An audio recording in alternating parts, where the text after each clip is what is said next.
I'm going to start with the lasagna.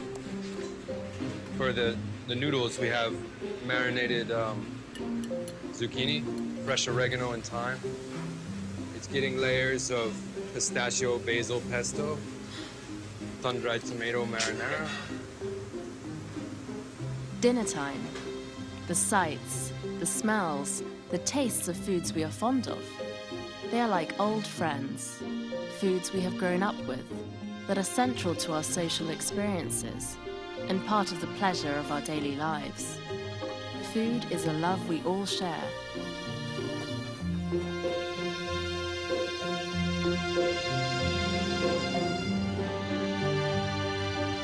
Beef ravioli is one of our signature dishes. Flax crackers and reduced tomatoes with a very sweet white vinaigrette under the bottom. Enjoy! But not all love affairs are good for us. And sometimes, too much of a good thing comes at a cost. While chefs compete to please our ever-demanding palates and farmers strive to keep our dinner plates full, others are worried about the impact of all this. Is our love affair with food, in particular our love of meat and dairy, good for our health and the future of the planet? What we got here is a seitan in a mushroom stock, and then it gets served with mushrooms, peppers, tomatoes, onions on a skewer, mashed potatoes. We also do it with cabbage, with strawberry jam and red wine, served with a mushroom sauce and sprouting broccoli.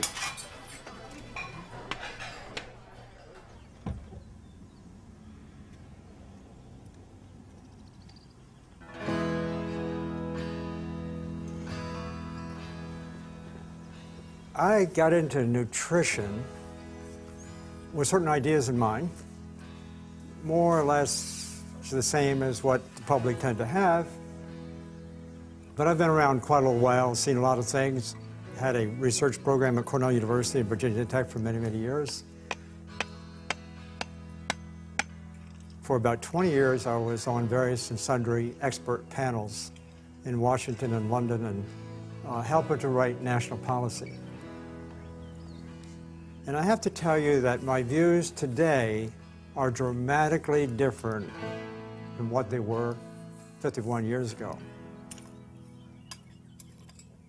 In the 60s, I had an opportunity of being a coordinator of a nationwide program of feeding malnourished children in the Philippines, working with a senior colleague. It was with the U.S. Embassy at the time.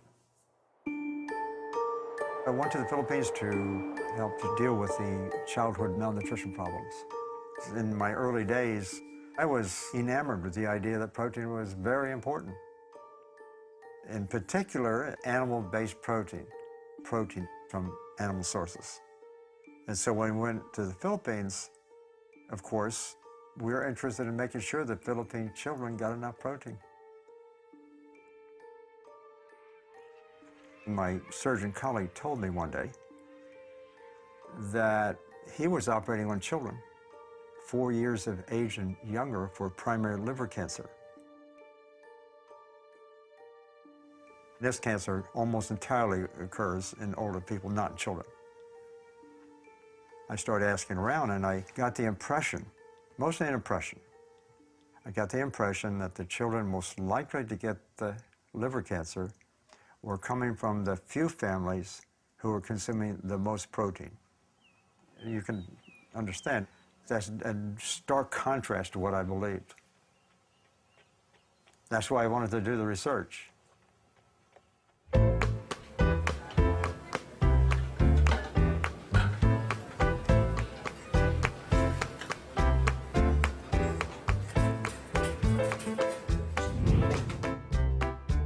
I have actually traditional cooking background. I worked in French-oriented restaurants, Italian, and I came here because as a chef, it's amazing to have the opportunity to always be working with the most vibrant, colorful, beautiful vegetables. Most of the dishes we're creating here are reworkings of traditional dishes from different cuisines. You know, we have lasagna, we have biryani, we have sushi. This is our sushi rice, which is made from jicama and a little bit of brown rice vinegar. They're shiitake mushrooms. We put a few purple daikon sprouts in here.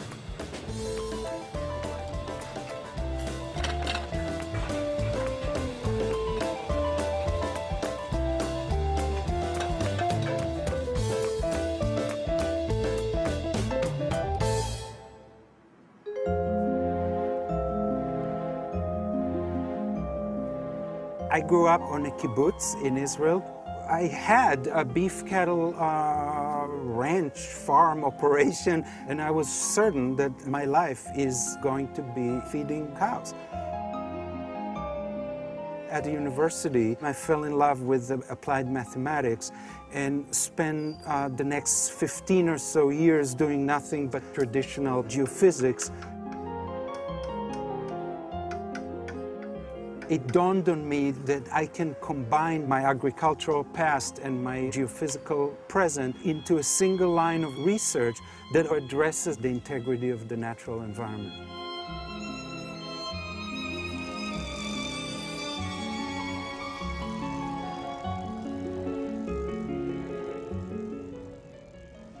Food is an important contributor to global warming. It is an important contributor to surface water pollution. It is an important contributor to air pollution. So whenever you eat something, you indirectly exert burden on the natural world. It is clear that we cannot continue the way we have. So what do we go after? What do we change first?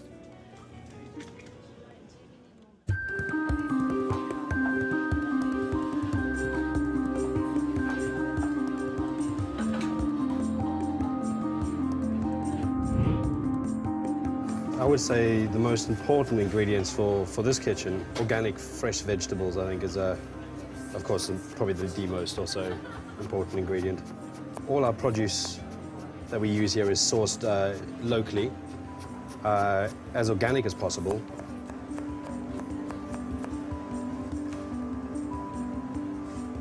I'm South African, so we eat a lot of red meat. And then about 3 years ago, I fell in love with a woman that was vegetarian, and I saw the good side of it, and I gave up meat. I don't touch any animal products at all, and I love it. It's been a challenge for me, but it's been amazing.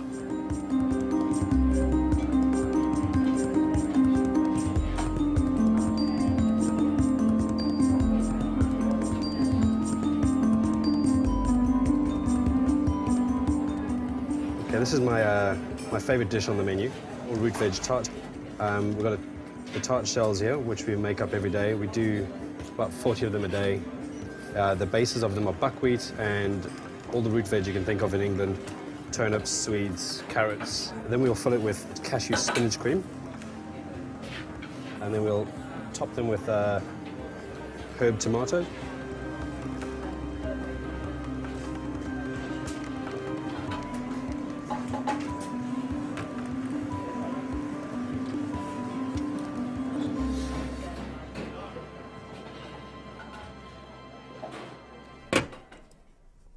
In 1975, Colin Campbell returned from his work in the Philippines to embark on a groundbreaking research program that would continue for nearly 30 years. I organized a proposal for the National Institutes of Health to explore the relationship specifically between protein intake and the formation of primary liver cancer in rats. Does protein, as it's increased, does that increase cancer growth rates? That was the question. In a series of experiments, rats were exposed to a cancer-causing chemical and put on a controlled diet. They were alternately fed 20% or 5% of their total calories from protein. When the rats were fed 20% protein, their tumors started to grow. When they were switched to a 5% protein diet, their tumors dramatically reduced. These experiments were conducted with different carcinogens, different species, and focused on different cancers, and Campbell kept getting similar results. We could essentially turn on and turn off experimental cancer development. just by modest changes in nutrient intake, in this case protein. Now, I think you would agree that's pretty striking. The protein that we were using was casein. Casein is the chief protein of cow's milk.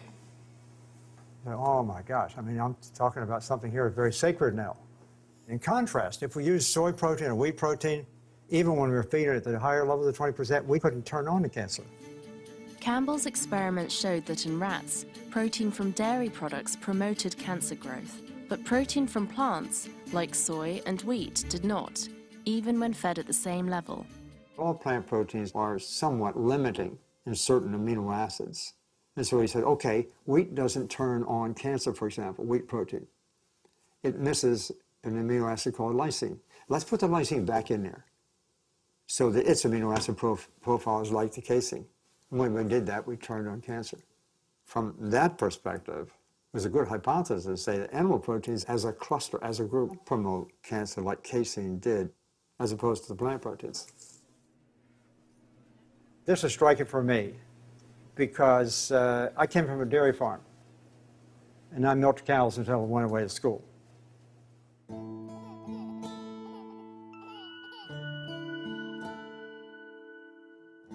My father had been a dairy farmer, and all the people in my family were farmers and dairy farmers from Northern Ireland and Scotland, essentially. So, I mean, I was just totally into the farm life, 100%.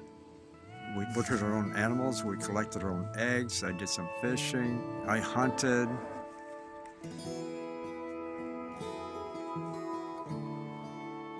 And then I went away to graduate school to try to promote that idea, that finding ways to produce animal protein more effectively and efficiently was a good idea. We could help to solve problems in the world. And what my research became was quite counter to that.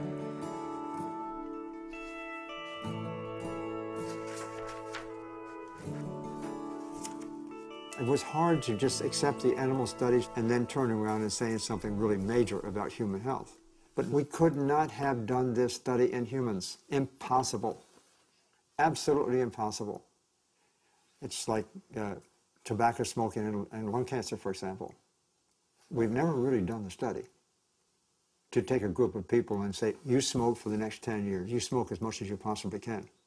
And take another group of people and say, no, you don't smoke. We haven't done that kind of study. In theory, that's what science demands. What Campbell needed was the chance to study a human population, to see if there was a relationship between diet and cancer. And soon, he was going to get it. Guys, we're open.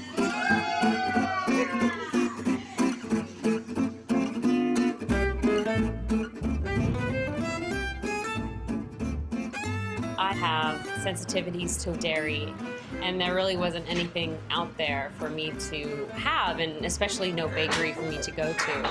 And I knew that I wasn't alone, and I knew that there were plenty of other people who wanted to eat desserts that taste good. We're free of all animal products and byproducts, so all casein, lactose, dairy, everything under that umbrella. I didn't know anything about baking. I taught myself, and they were not delicious in the beginning, I must say. But I ate them anyways. But I think that if people have an intuitive connection with ingredients and baking and making food in general, there's always a way. I just put in baking powder. No, I'm putting in salt. There are no eggs in the recipes, so I'll also put a little xanthan gum in. It's actually bacteria that binds the liquids and the dries together.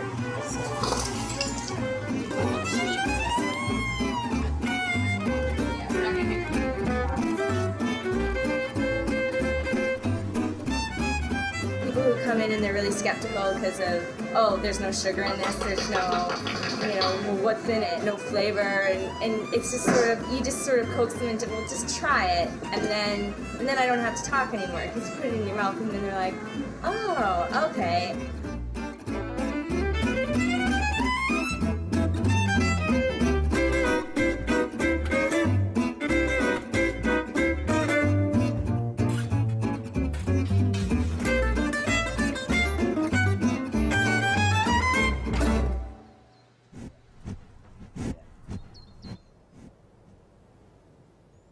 Nothing changes the face of the planet as much as the way we produce our food.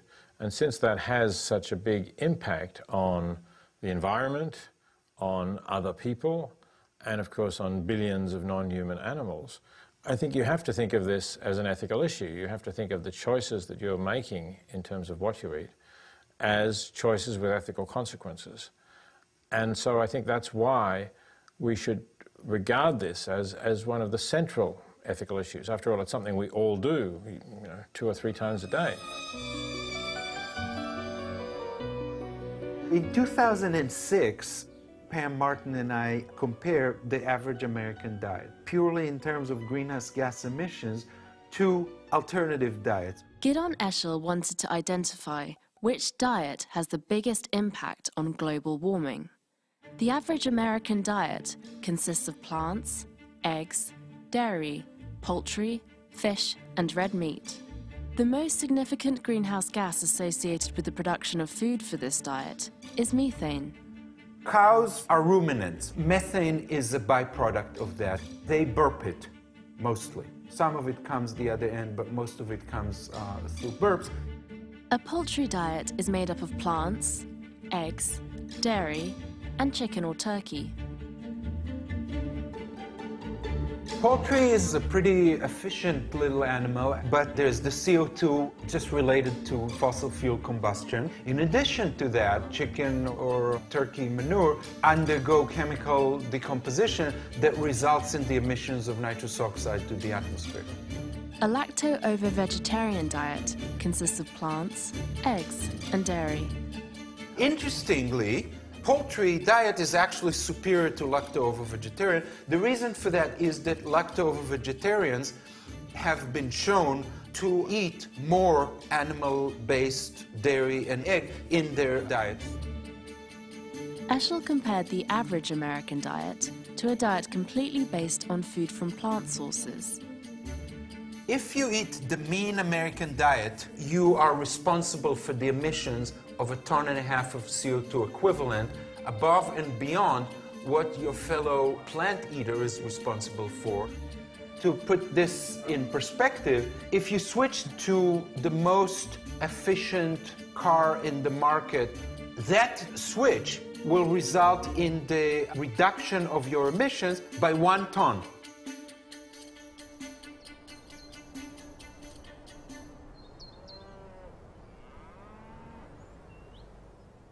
When we emit all these greenhouse gases, we're contributing to global warming, we're contributing to the melting of the ice in the Arctic and the Antarctic, and therefore we're causing sea levels to rise. And we will be inundating the farmlands of people in Bangladesh, for example, or in Egypt, where there are a lot of people living very close to sea level. So we're really responsible actually for drowning them, not just for not saving them.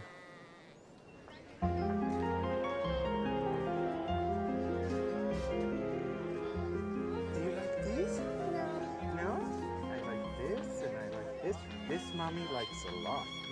Red meat is, in some sense, the worst offender, so to speak, when it comes to greenhouse gas emissions.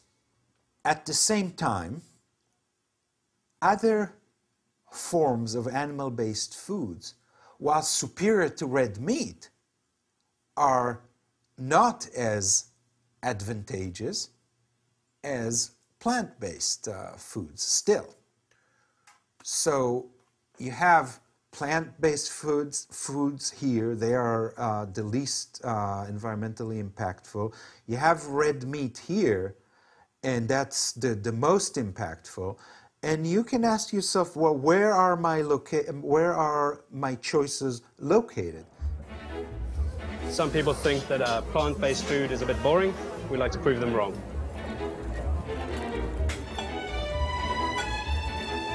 The biggest challenge for doing plant-based food is forgetting the whole classical idea of having 1 meat and 2 veg.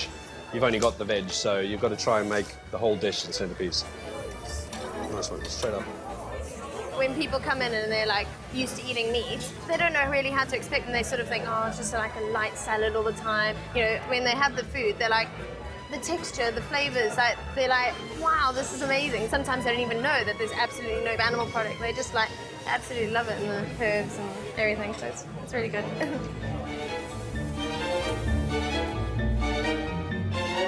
Thank you, Mr. B.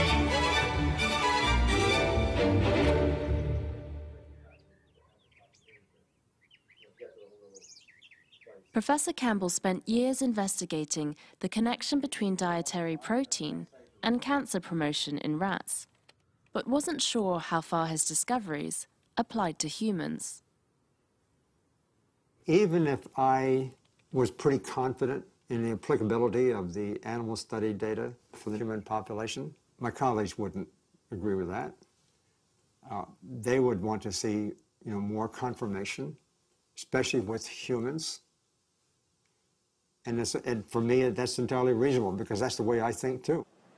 In the early 1980s, Campbell had the opportunity to conduct a study with a human population in China. It was to be the first collaboration between Beijing, Cornell, and Oxford University, and would take over 20 years to complete.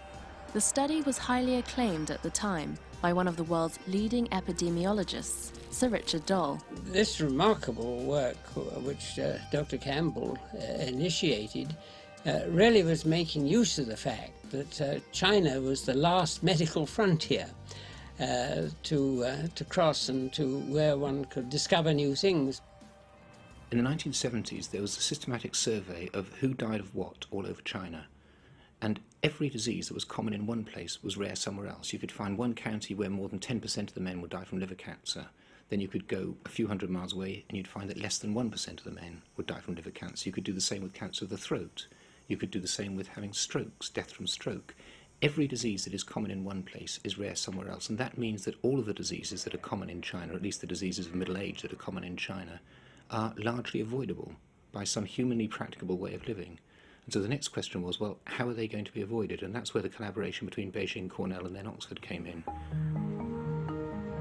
The researchers chose 65 of the Chinese counties with unusually high or low disease death rates and collected data from thousands of Chinese citizens. Urine and blood samples were taken, hormonal factors and viral factors were measured, along with exposure to toxic chemicals like pesticides, heavy metals, and mycotoxins. The researchers studied differences in lifestyle, smoking, exercise habits, and diet.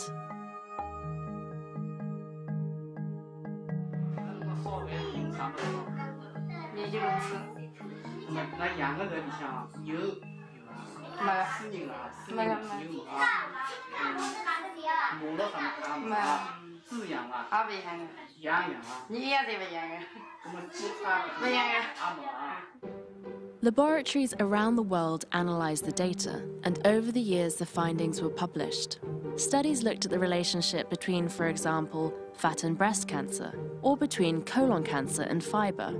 One study that really stood out was the relationship between heart disease and blood cholesterol levels.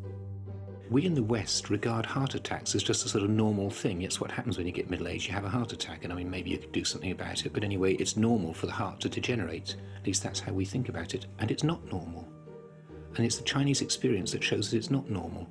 The Chinese peasants eat plants, and they have very little cholesterol in their blood, and they have far fewer heart attacks than the lowest risk that you would find in the West. So I think we can learn from them that there is no such thing as a normal Englishman.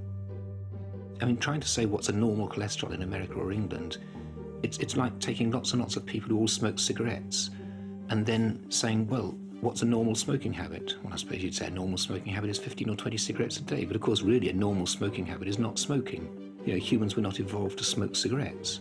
And there may be many aspects of the way of life of the poor that the rich would not willingly emulate, even to avoid heart attacks.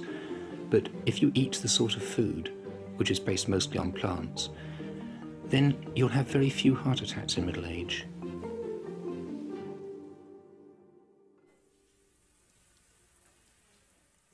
In this book, rather large body of data, in fact, the New York Times called this the most comprehensive collection of data ever.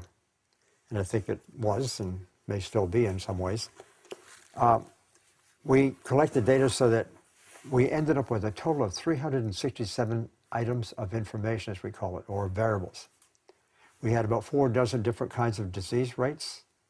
That meant about a dozen different cancers and another 3 dozen or so other kinds of diseases. And we ended up with 2 aggregates of disease types. One group we've often called diseases of poverty, infectious diseases, inadequate nutrition. The other group of diseases turned out to be the cancers, heart disease, diabetes. Those are the kind of diseases that tended to appear in the more affluent areas. With that in mind, I hypothesized that if all these diseases tend to occur in a common area, is there something we measured in this book, in this study? Is there something there that might associate with those diseases? So we started looking for some things. And the one thing that really stood out was blood cholesterol levels, diseases of affluence, heart disease, cancer, diabetes, and so forth. Those diseases would tend to rise. Their mortality rates would tend to go up when blood cholesterol started to go up.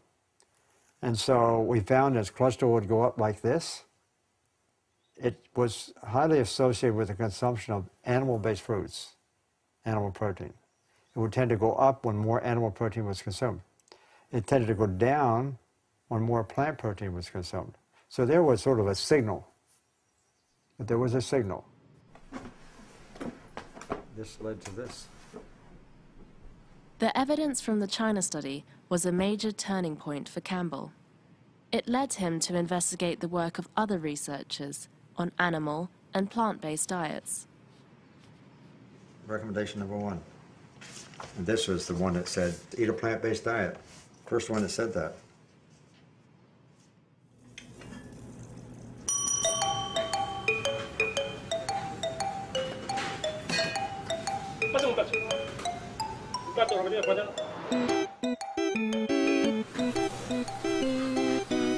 A lot of people think that we don't have vegans, but you know, economically, I know we're not rich people, so we like our rice and beans.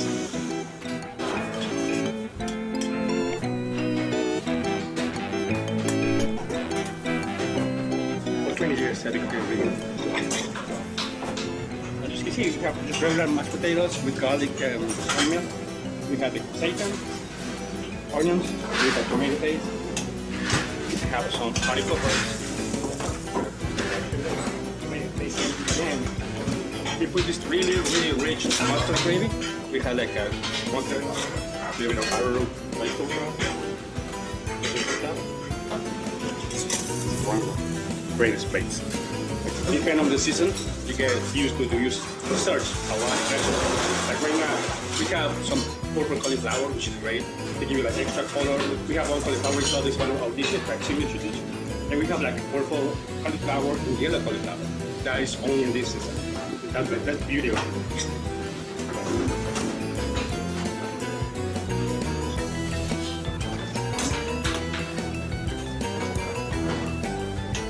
Regular paella made with basmati rice.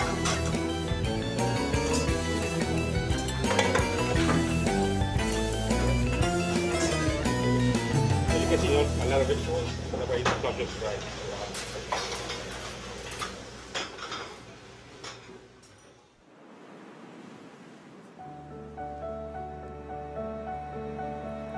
Raising animals is involved with a lot more environmental issues than simply greenhouse gas emissions. Another very important aspect is the contribution to dead zones. There are some places where the oceans are greatly affected by pollution from agriculture. One of the best examples is the Gulf of Mexico off the southern United States, which takes the drainage from the Mississippi River, and so you know, it's basically the drainage from the heartland of the U.S., which is where most of U.S. agriculture is located. And there's sufficient nutrients running into the Gulf of Mexico, especially nitrogen and phosphorus, from agriculture, that every year the Gulf of Mexico has a dead zone, sometimes the size of, say, the state of New Jersey. It's quite vast. And in this dead zone, the waters don't have any oxygen or have very low levels of oxygen, so that virtually all the creatures are killed or can't live. When you have swordfish that happen to wander in, well, maybe it can swim fast enough into open ocean and survive. But most small fishes are unable to achieve that because the spatial extent of those dead zones is just vast. So they just die. One of the main causes of dead zones is the discharge of reactive nitrogen from farms. Eshel has been investigating how our diet affects the amount of reactive nitrogen released into the oceans. Each one of the dots, of which there are 1,000 here and 1,000 here, represents the annual diet of one person. The further up you go, the more your food choices contribute to the scope of the dead zone. The thing that is so striking about this is the average American diet releases into the environment about 3.5 times as much reactive nitrogen as the plant-based diet. These are not subtle differences. We're not talking here about improving your environmental footprint by 20%. We're talking here about dropping it to 1/3 of what it was.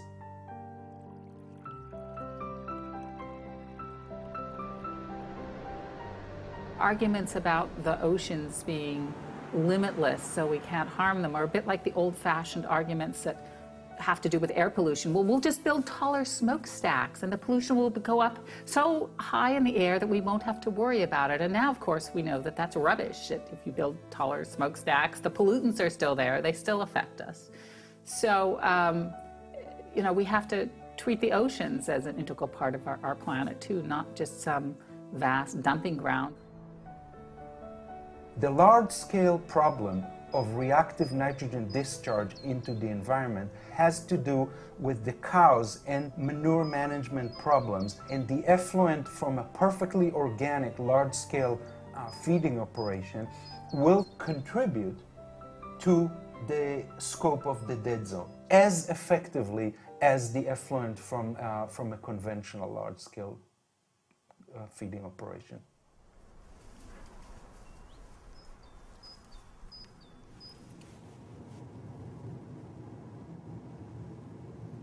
I had lots of publications. I've had 300 and some publications that were peer-reviewed, and I had already been offered the top position, full professor with tenure, when I was only 40 years old.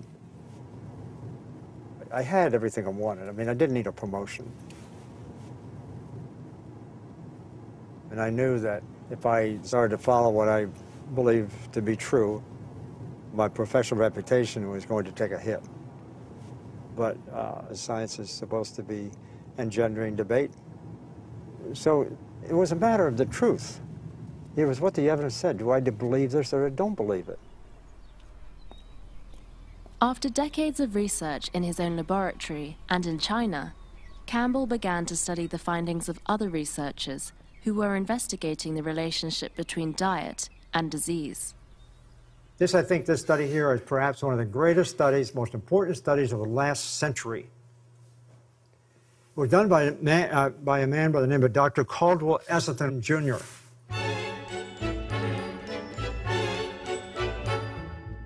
Dr. Esselstyn was a famous surgeon. He was once listed in one of the top 100 doctors. He got to a point in the 1980s, he said, wait a minute, I'm doing all this surgery, what am I doing? You know, he sort of started thinking, you know, he's not really accomplishing much. So he decided to do a nutritional experiment. I retired from surgery, but what has personally motivated me to continue in medicine was that it was very clear that my research with patients with severe cardiovascular disease was really sort of sprouting wings. The fact that there was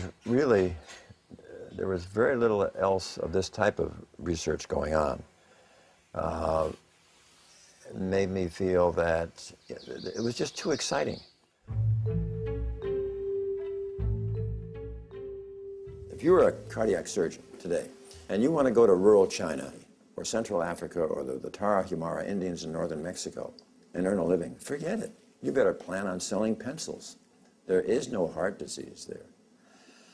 So it didn't seem like too much in the way of rocket science to say, look, if these cultures, which are plant-based, don't ever have coronary artery disease, wouldn't it be a rational thing to ask patients who already have established heart disease, can we get them to go plant-based and see if we can't arrest their disease or perhaps even reverse it? In the late 80s, Esselstyn gathered together a group of 18 patients seriously ill with heart disease, who collectively had had a total of 49 heart attacks, bypass surgeries, and angioplasties. They were all eating a typical Western diet.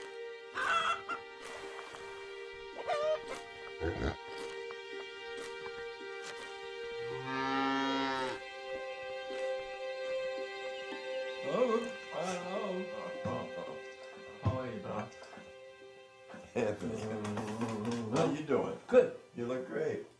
I was waiting for your call until yesterday. I had to change my haircut appointment. So my barber's going to be mad at me. Anthony was one of the actual original group of patients with my original study. When he first came to see me, he had severe coronary artery disease. It was New Year's Eve party, you know, and I was so enjoying my dancing. Suddenly, boom! My God, it was even just like that. That's when I saw this doctor. Don't worry about it, he says. We are well known in this area of surgery called bypass, in a layman term, you know. And he says, you most likely will need 5 of them. Anyway, I had an open heart, 5 bypass surgery done. A week and a half later, I have some funny feeling again. You know what they told me? They said, looks like one is already shut down, and the other one wasn't doing too well. In a week and a half? Yeah. The one was a week, also was shut down. And I said, how about the other 3? They couldn't answer me. They said, that's something we just couldn't answer you. My mind went through about everything. What did I did wrong? Nobody told me I did anything wrong. I was doing a little exercise. I was drinking the milk I was supposed to, calcium and protein every single day. And I was very healthy. I ain't gonna waiting for the 3 other things to shut down. That's when depression sets in, caused by severe fears. And so, like hopeless, you're ready to give your life up. So the psychiatrist said, he said, before you do that, it's a messy thing, he said. He said, before you do that, I would want you to go to see a fellow that he is working and doing a research. So he wrote it down. I couldn't even spell it. I couldn't even pronounce it. What is that? Esselstyn, what is this? Anthony joined Dr. Esselstyn's study. Along with the other patients, he was put on a plant-based diet and cholesterol-lowering medication. Their health was carefully monitored over the following years. This happens to be a 54-year-old security guard where, when we first saw him, this is the right coronary artery, and where that arrow is was defined in our coronary angiography core laboratory as a 30% blockage, and then several years later, you can see the blockage has disappeared. In the 12 years on the study, which made it the longest of its type in the medical literature, we found that 17 of the 18 had no further coronary events. One little sheep, after 6 years, wandered from the flock. Got into all the wrong foods. Got a recurrence of angina, ended up having a bypass, but now he's back with the flock.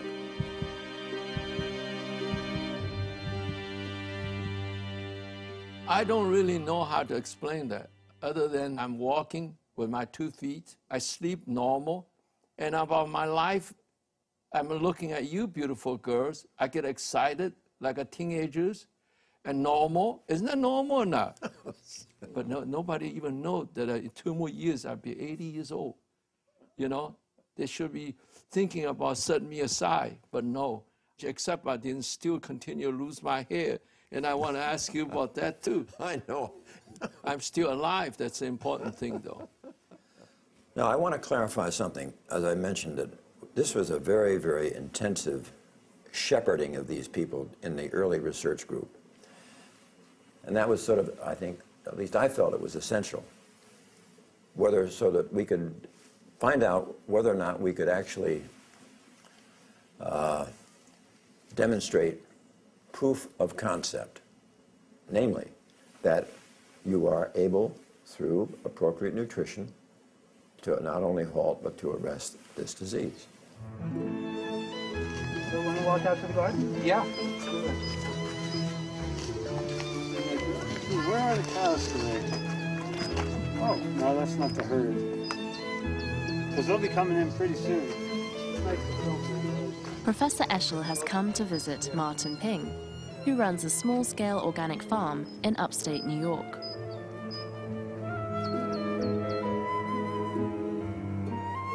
These are really good, just raw, sliced up in the salad. Oh, it's good. Yep. No, I have a real fondness for these.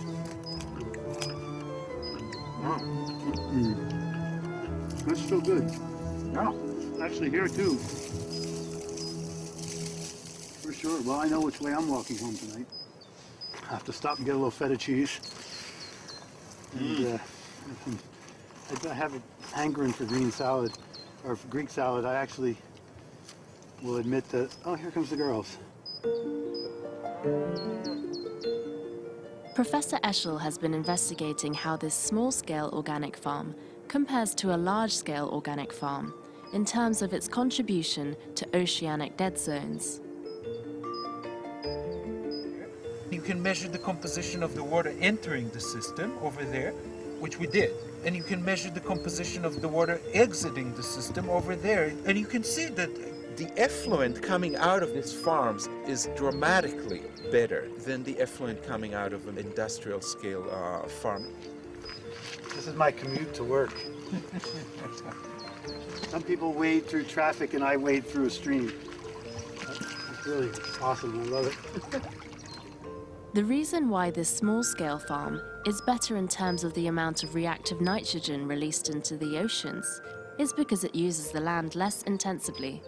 The amount of fertility we have for our garden is dependent on the number of cows we have.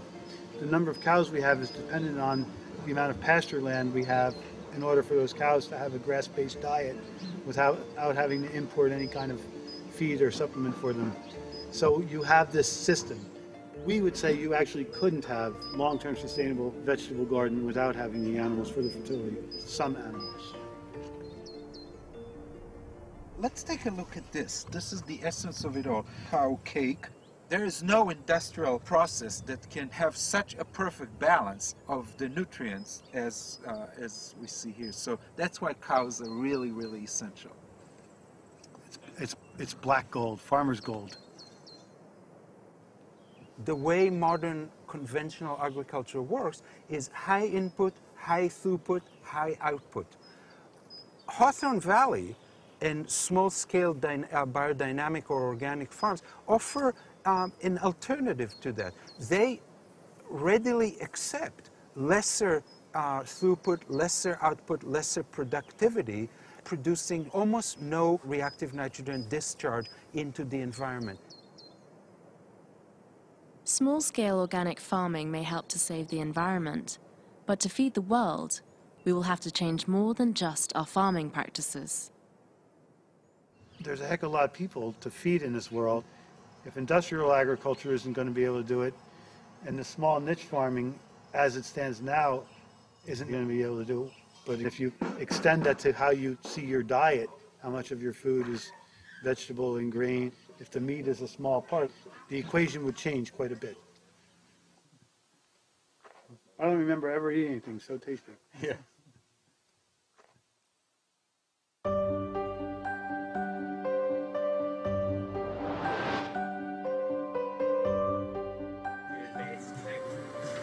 because I've been cooking all my life, natural, food-based.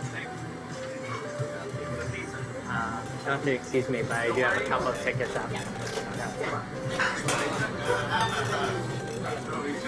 So this is our classic sundae. It's a little take on traditional banana split, chocolate and vanilla ice cream.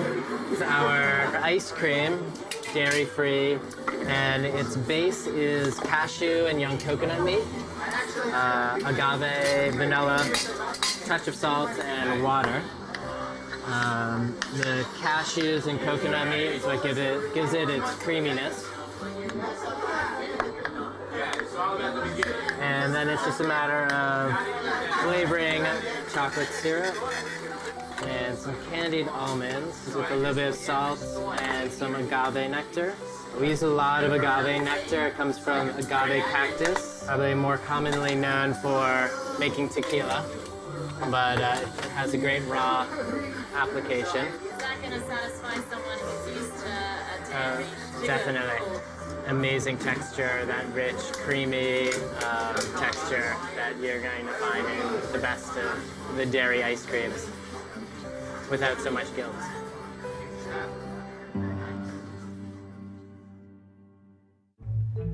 Since Dr. Esselstyn's original study, he has treated a further 200 patients by changing their diet.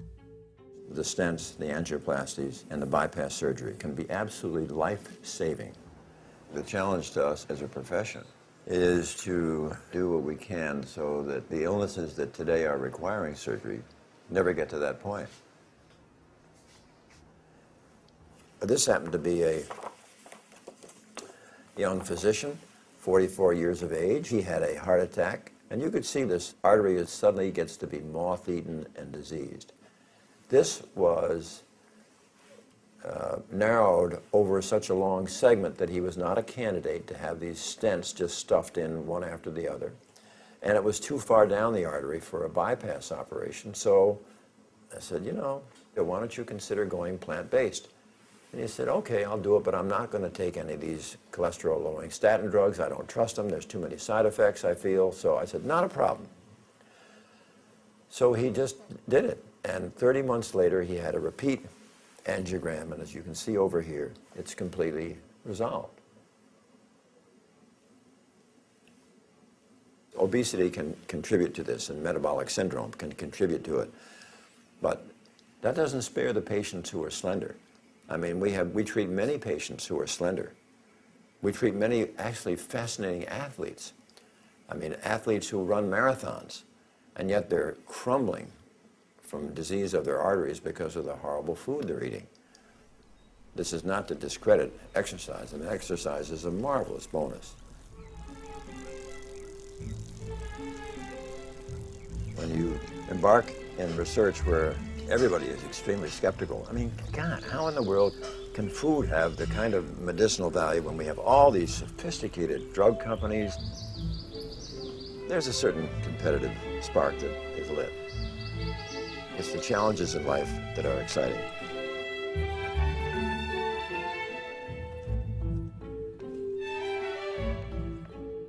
It wasn't out of the blue. We had been talking about it for a long time. We didn't eat meat one time. We didn't eat dairy a little later. And did we give up oil in '84, Essie? Yeah. But you know, I cooked, I did that. It was hard and we weren't perfect. But it was, you know, I knew it was right.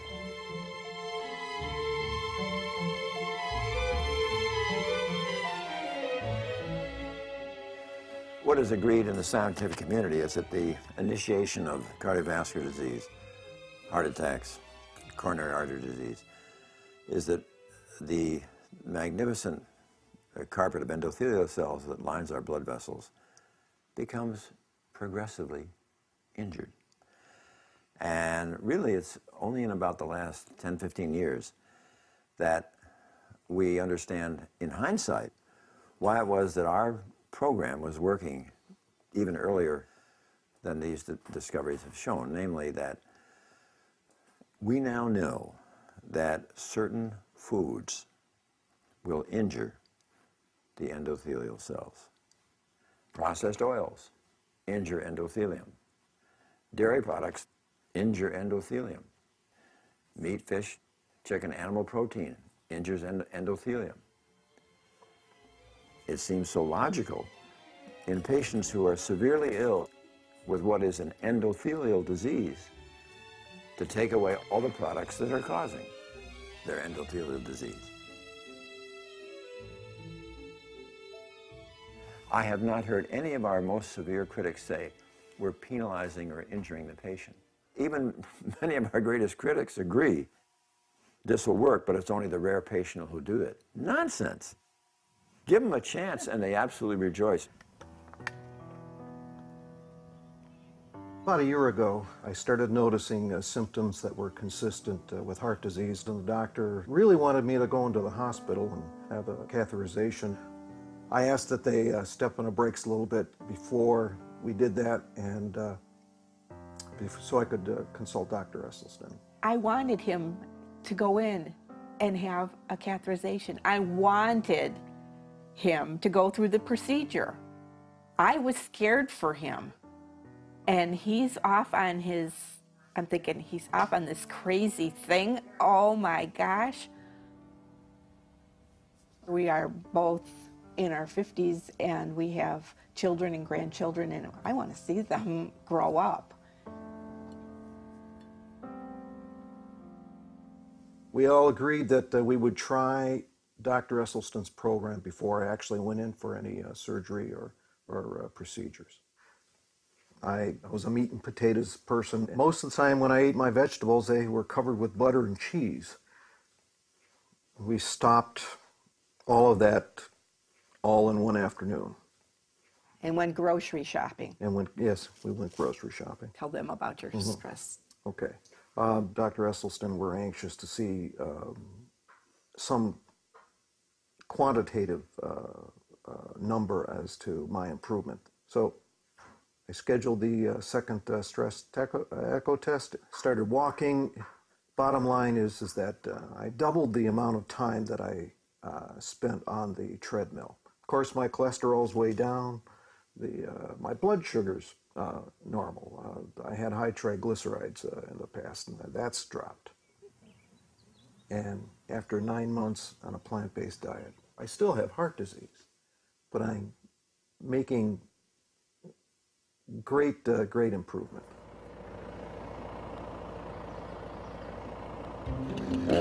Silken tofu, maple syrup, lime juice, plus the zest.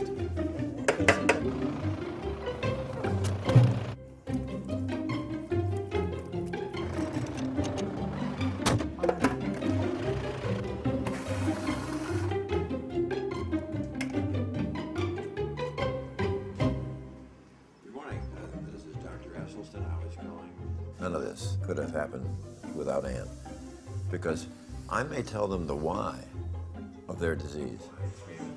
No fat yogurt, no meat, fish, chicken. But then they're left like a puppy in the deep grass. How? And Ann comes along and says, here's how. It's a kale sandwich. Kale has got thick stem, which makes it hard to eat. So you put your right hand here and you take your left hand and you pull, and then you have a handful of kale that looks just like, I mean, it's like spinach with heft when you cook it. And it's so much fun. In 2 seconds. I mean, it's crazy. No time. And in the meantime, over on the stove, I have water boiling. And I'm gonna cover it, and it's gonna cook for about 4 minutes. Mestamacher bread. I like it really toasted well so it turns into a cracker. And then it is so good. Cilantro. And the thing that I love the most about this sandwich is the lemon. I'm gonna get all this zest off this lemon so I can put it on that kale. And these stems, they'd be nice right in here.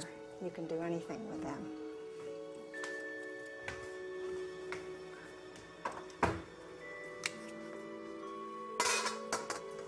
And just cut up this a little more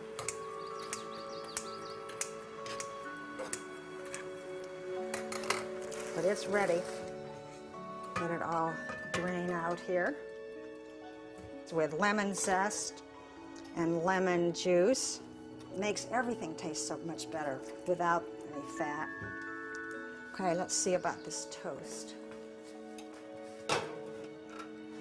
So now, here we go. Hummus. This is hummus without tahini. Chickpeas, lemon, and garlic.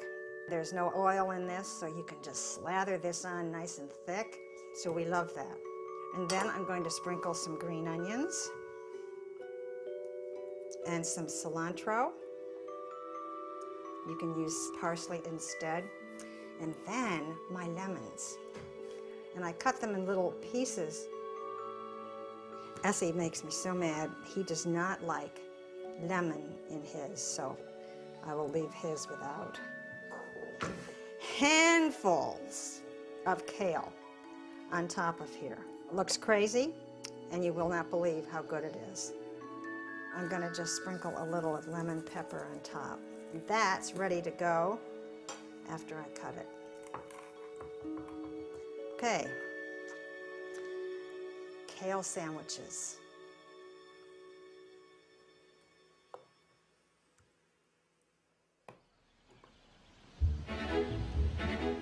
The standard American diet is only a variety of about 13 fruits and veg. More than Isn't that sad? yeah. I mean, Well, you're I growing think 13 in a row here. I know. In the winter, it's really nice to highlight squashes and have a nice hot cooked soup. Next, I have a nice, beautiful buttercup squash. I was raised in restaurants. My grandmother, my mom, my brother, all of them have been really into food. This is okra. Really? That's how okra grows? Yeah, this is okra, and this. I have never seen okra grow. Oh, there it is. Huge, there's okra. Yeah, it's pretty nuts.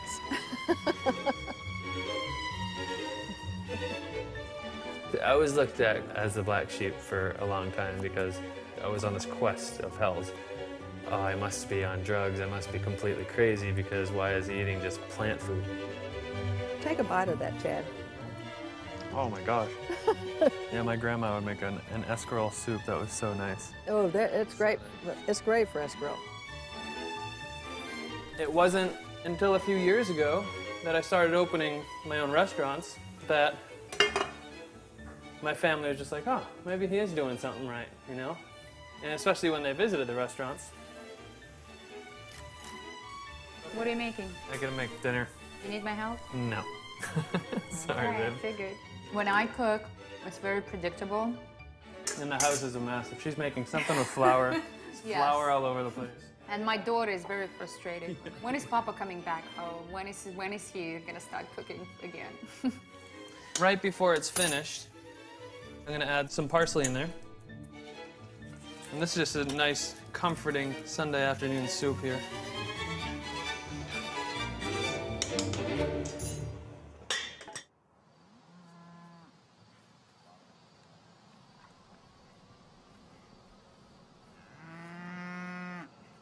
This is what, when I was a boy, a very young boy in Israel, growing up in a kibbutz, this is what an individual family farm looked like. 12, 15 cows, a few calves, and that was enough.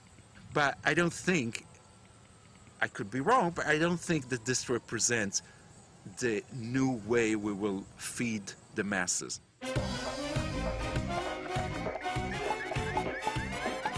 In the last 50 years, the world's population has increased from 2.5 to more than 6.5 billion people.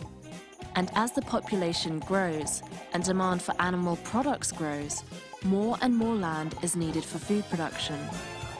So how are we to feed the world?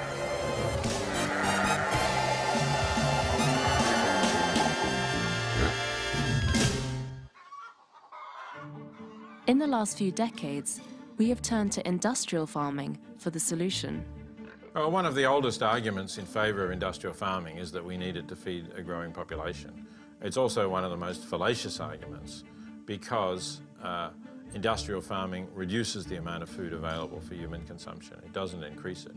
It relies on growing grain and feeding that grain to animals, sometimes soybeans as well as grains, so the meat may be artificially cheap based on getting subsidised grain. And after feeding it to the animals, depending on the species, say from beef, we might get back just 10%, just 1/10 of the food value of what we feed to them. From chicken, we might get back a third, but we're still wasting 2/3 of the food that we're feeding to them, even in the case of chicken, which the chicken industry says it's so amazingly efficient. Professor Eschel has been evaluating what type of diet can produce the most food from each acre of land. This is where we are right now. This is how America eats right now. The average American diet, comprising dairy and beef and pork and turkey and plants, consumes roughly twice as much land per person as would be required if that person consumed the plant-based diet. Those are dramatic differences, not small.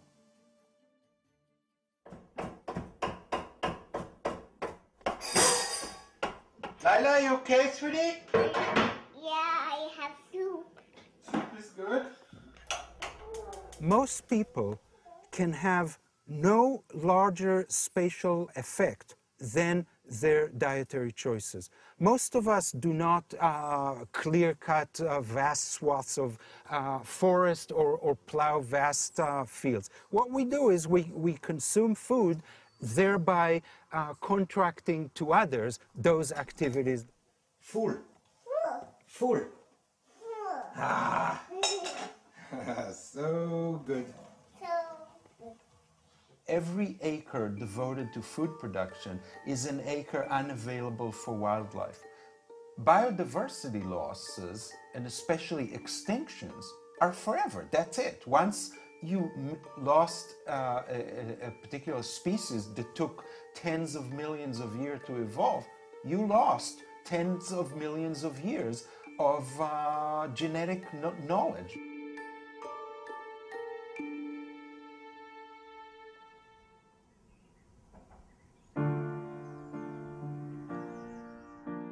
After a lifetime of study, Colin Campbell has developed a controversial theory about the way in which an animal-based diet affects our health.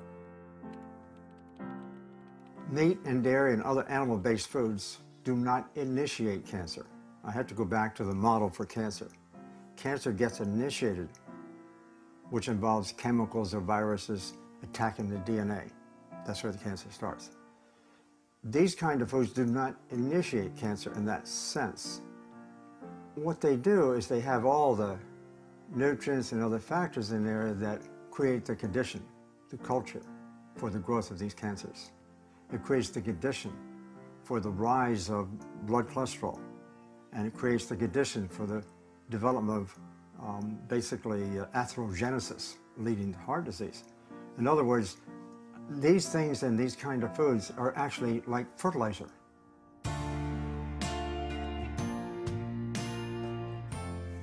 Reach a level of evidence that you accept or don't accept, depending on what you want to do next. Can you make prediction from the level of knowledge you have? And I will predict that people consuming animal foods are going to experience problems. In the process of food production, what is the single distinction I can draw that separates the wheat from the chaff, that separates that which is extremely important from that which is truly secondary or tertiary? The answer is the dividing line between plant and animal-based diet. The plant-based diets consume dramatically less land, release dramatically less reactive nitrogen, and emit dramatically less greenhouse gases than the animal-based diet. Some people think that, really what we should do is just focus on pressuring the government to make changes. And of course it would be great if the government were to make changes. The government should stop subsidizing factory farming. That would be a big deal. But we should not ignore the difference that we can make ourselves. Even if it seems small, people might say, well, it's a difference you can't notice, but in the end it does add up. It's so easy to fall back and say, well, people really won't change. They love some of these bad habits, but we can make this happen.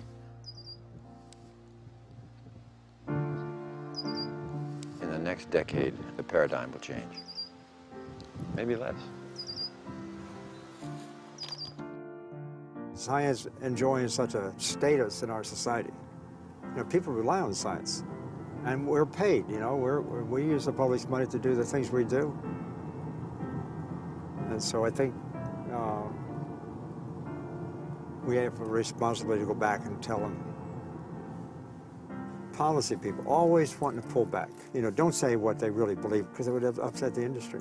I'm not going to be inhibited by anything or anybody. And because it's far too important. Far too important. Plant-based diets is where the health is. Animal-based diets are not. But I also want to put a second thing on that. It's whole plant-based foods. What do I mean by that? You know, you can be a vegan and consume plant-based foods and do it all wrong. Here's the way you do it. You take the whole food, take the sugar out, you take the white flour out, you take some fat out, because it's supposed to be good, plant oil is supposed to be good. You put it all together and you get a Danish or a donut. That's plant-based diet, right? But that's not health. That gets us into trouble. So what I'm really driving toward here is that the whole food, eating it intact, figuring out ways how to prepare it and eating the whole food, is where you get the real health from. It's all about whole grains, not processed grains. So whole grains, whole legumes, and then the biggest part of it is fruit and veg in their most unaltered state as you can prepare them. Cooking animal proteins comes very familiar to a lot of people because that's the way that most of us were raised. Getting to know the plant kingdom a little bit better is what I find very exciting. When I find a new mushroom, when I find a new veg, when I find a new fruit, look at how beautiful these mushrooms are. I mean, you can't go wrong with how gorgeous these are. And they're so meaty.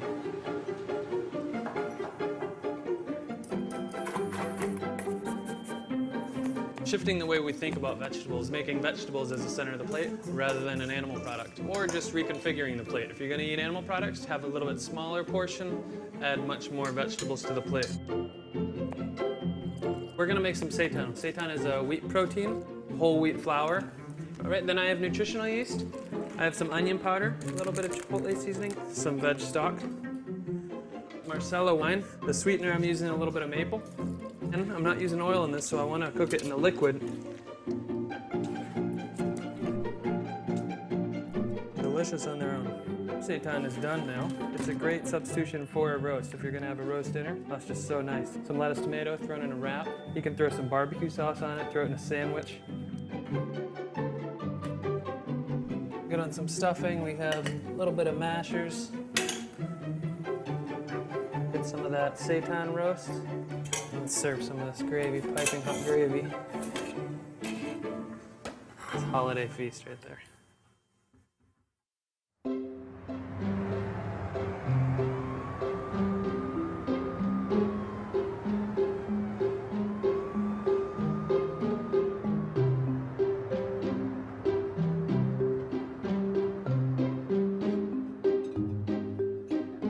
Our relationship with food is complicated. It's part of who we are, what makes our culture, and it creates a sense of community.